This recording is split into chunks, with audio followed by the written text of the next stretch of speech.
Today we're going to be taking a look at the Thule WingBar Edge Roof Rack and see how it works and how it installs on our 2024 Jeep Wagoneer.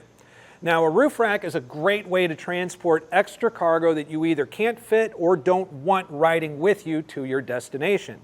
Things that can go on a roof rack are cargo boxes so that you can store extra things, maybe stuff like camping equipment that gets dirty while you're out and you don't want in the vehicle. It could be other equipment such as a kayak or skis, snowboard carriers. There are all kinds of things that can go on a roof rack and go with you on your next adventure. Now, a roof rack is also kind of a better option for a lot of people in the sense that the other two ways you could transport extra cargo would be through the hitch, either with a trailer or a hitch cargo carrier, cargo basket, anything like that. But the problem with something like that is it tends to leave a long footprint behind the car. It can make it difficult to, park places and things like that, especially on a vehicle as long as the Wagoneer. Now, the Wagoneer is also a tall vehicle. However, a lot of people run into more clearance problems, behind the vehicle when they're out and about than they do above it. So that's where the roof rack is going to come in handy.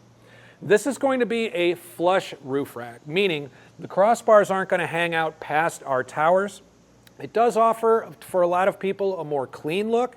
It's a look that I like as far as how it appears on the vehicle. It has a more OEM look, but it's not always as functional depending on what you're carrying up there, simply because A, whatever you have up there may actually need more bar space, and B, anything that you mount up there is kind of forced to go into the middle of the vehicle, not toward the edge where it might be easier to reach. These are going to have a 165-pound capacity. However, you always want to check your owner's manual and see what the roof capacity is of your vehicle. Whichever number is lower is the one that you're going to have to go with. It's also an aero bar, and an aero bar is a design where it's wider in the front of the bar and narrower in the back. It's going to be a lot quieter on the road and vibrate less than a square or a round bar. We're going to take a look at a few things, our crossbar spread, along with just how high up above our roof this actually comes. So to measure our crossbar spread, we're going to go from the center of one bar to the center of the bar behind it. And this gets us at just a little over 29.5 inches, and that's a crossbar spread that I'm really, really happy with. Most rooftop accessories require between 26 and 34 inches of crossbar spread, so there's not a whole lot of items I think that won't fit up here. Now, the thing that I also mentioned was you're going to have limited bar space because of the way that these towers work without it overhanging. Our back bar is going to give us 39 3/4 inches. Our front bar is going to give us about 40 1/4 inches. So you got about a ½ inch difference between the two, but generally speaking, you're going to have 39 to 40 inches of bar space to work with up here. The other thing I want to take a look at is how much room do I have under the bar and how much space it takes up over the bar as far as if you did want to measure that roof clearance. So above the bar, we're at 4 3/4 inches over the roof. So however tall your rooftop accessory is, you're going to want to add it to that to know just how tall your vehicle is. And underneath the bar, we've got 3.5 inches, which is more than enough clearance for any of those clamp style accessories to go on here as well. The Wagoneer has a flush rail and it does have fixed mounting points, meaning that there are bolt holes in here specific to where these bars go, so you're not able to move them further or closer together. There's a third spot back here that you can use if you wanted to have a third bar, if you had something really long that you're carrying up here and you just wanted the extra support. Something like a long canoe or something like that is up here as well. But installation on these is actually very simple, so follow along and I'll show you exactly how we got these bars on our Wagoneer. Now, the first step of our installation is going to be to install our mounting brackets. And there's a few locations up here on your flush rails that you're going to see there you're able to do that. We'll have a set all the way to the rear. We'll have a set of bolt holes right here, right above our passenger door, or our second row door. And we'll have another one up in between our first and second row doors here. Now, we already have our front bar installed. We're going to be using the front two mounting locations to put our bars on. And what we'll have up here is we'll have our bracket. We'll have two of our mounting bolts, the L tool to put those on, And we have a trim tool to take out these trim plugs right here. Now, this is something that you can find at any auto parts store really, or anything. They're not very expensive, but if you don't have one handy, a flathead screwdriver will do the job as well. So the first thing we want to do is remove those plugs, and those pop out very, very easily. Just in case this roof rack isn't something that's going to live full time up on your roof, go ahead and keep these somewhere safe, like a compartment or a glove box in here that you could always put these back in if you ever decide to remove your rack. The next thing we'll do is we'll take our bracket, and this part here, it looks like it kind of arches over our rails. That's exactly what it's going to do. We're going to line up our bolt holes accordingly, and these are ovular, so they can be adjusted slightly back and forth.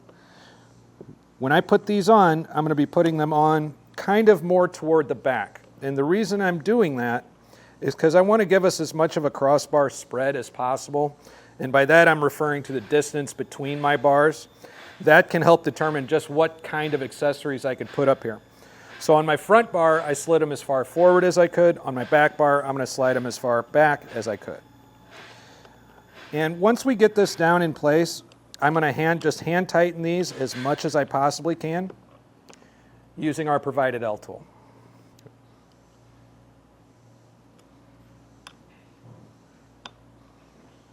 Once we have all of our mounting brackets in place up on the roof of our Wagoneer, we're going to go ahead and assemble our towers. Now, all 4 of them are going to be assembled exactly the same way. And Thule does us the favor of actually labeling these in the order that they go on. So these parts here, which came in your fit kit, are going to be labeled A, B, and C. So we are going to take our A piece, we're going to slide this hole through the bolt hole, and these 2 tabs are going to just go right up here and above, just like that.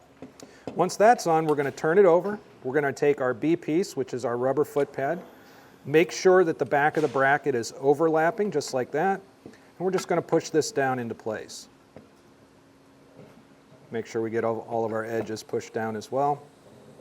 Then lastly, we're going to take the final portion, labeled a C on our bracket, slip that tab right through that hole there, get our bolt exposed just like that, and then we'll take this kind of a special shaped little nut here, and we're going to go ahead and screw that down. Now we're going to leave it loose because this is what's going to tighten this onto our brackets. So we want to leave it loose for now just to make it easier to mount. With our full tower, it's time to go ahead and mount it onto our bars. Now, when you get this kit, first and foremost, you're going to notice that you have one 41-inch bar and one 44.5. The 44.5 goes in the back, and the 41-inch goes in the front. So I'm just going to slide this in. We are doing our back bar, so this is the 44.5-inch bar. And as we get down here, this little tab that sticks up is stopping us. We need it to go through this slot right here. You can sometimes get it depressed pretty good with your thumb, just like that. Other times I've had to use the tool when it's really stiff. But once that's in there, we'll be able to slide this in, and it'll pop right into place. Now we can adjust the width of our bar easily without it coming completely detached.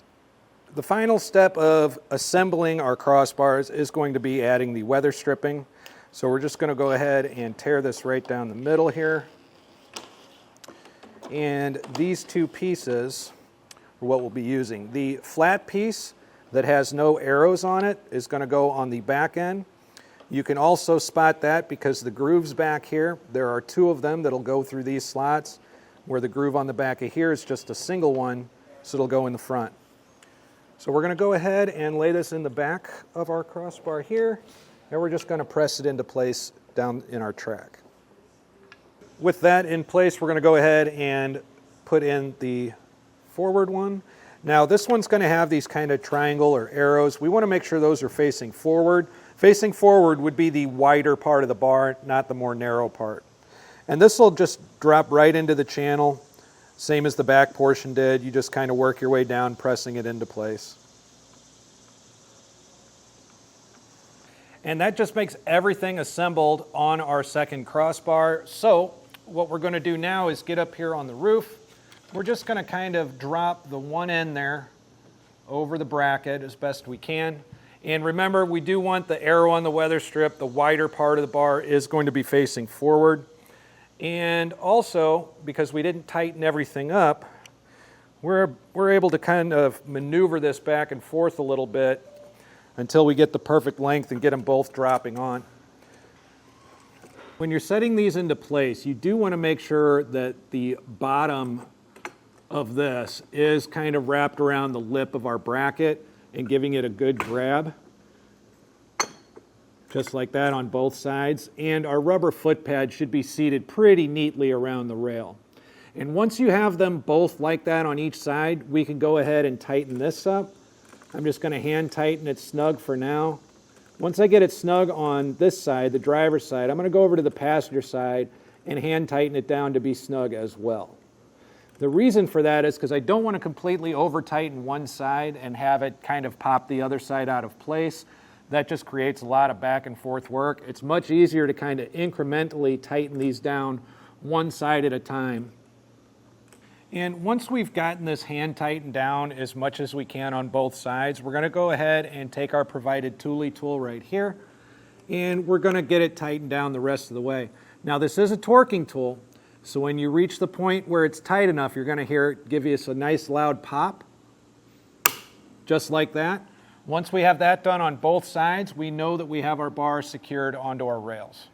So with everything tightened down up top, it's time to put on our tower covers. Now before I do, one thing I do want to point out, when you initially purchase this kit, your tower covers are going to come with these plastic cores with a little slot to it that you can use with either your trim tool or a flathead screwdriver to lock and unlock. However, that's not the most secure way to keep everything on your roof rack secured. So what I would suggest is that you purchase a few of the metal lock cores that are available right here at etrailer.com. You can use them with Thule's one-key system, which means you can actually get your crossbars and any of your Thule accessories keyed alike. It's just going to keep everything a lot more organized on your key ring for you. And in order to put this on, this wider part right here is going toward the back. So whichever side you put it on, these can be side specific in that sense to passenger or driver. But it's just going to slide right over and into place.